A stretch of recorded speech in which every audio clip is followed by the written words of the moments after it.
నేను అడుగుతున్నా, ఈ 5 ఏళ్లుగా 4 సంవత్సరాల 9 నెలలు అయిపోయింది.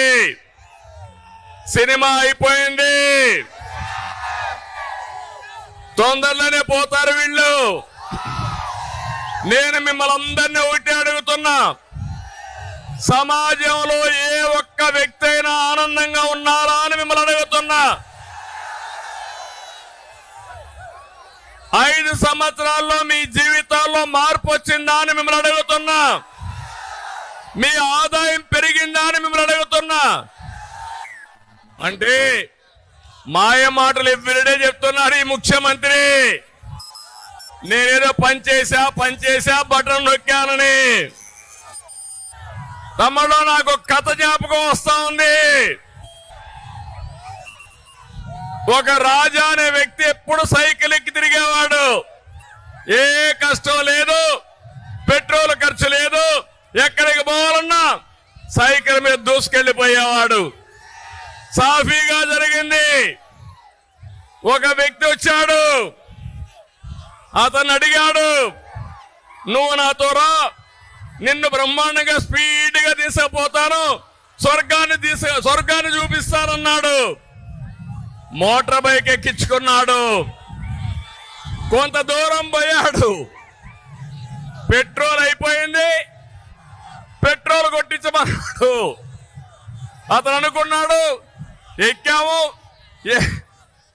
ఏం చేయాలో తెలియదు, పెట్రోల్ కొట్టించాడు. అక్కడి నుంచి ఇంకొంత దూరం పోయాడు, మోటార్ బైక్ చెడిపోయింది, రిపేర్ చేయమన్నాడు. రిపేరు చేశాడు. ఇంకొంత దూరం పోయాడు, చీకటి పడింది. మోటార్ బైక్ నిలబెట్టి ఒళ్ళుపై నుండి అన్ని కూడా దోచుకొని పారిపోయాడు. అంటే మీరు గుర్తుపెట్టుకోవాలి, ఈరోజు ఈ ప్రభుత్వం మీకేం చెప్పింది? కరెంటు ఛార్జీలు పెంచమని చెప్పారా లేదా? పెట్రోల్ డీజిల్ పెంచమని చెప్పారా లేదా? నిత్యావసర వస్తువుల ధరలు పెంచమని చెప్పారా లేదా? అదే జరిగింది.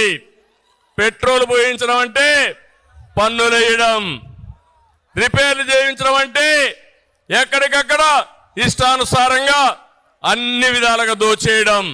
మూడోది, రాష్ట్రాన్నే విధ్వంసం చేశాడు. ఈ విషయం మీరు గుర్తుపెట్టుకోవాలి.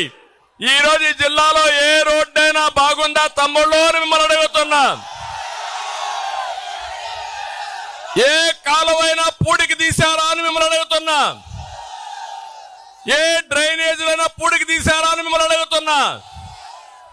వ్యవస్థల్ని సర్వనాశనం చేశారు. అందుకే అంటున్నా, రజనీకాంత్ డైలాగ్, రాజా అర్థమైందా?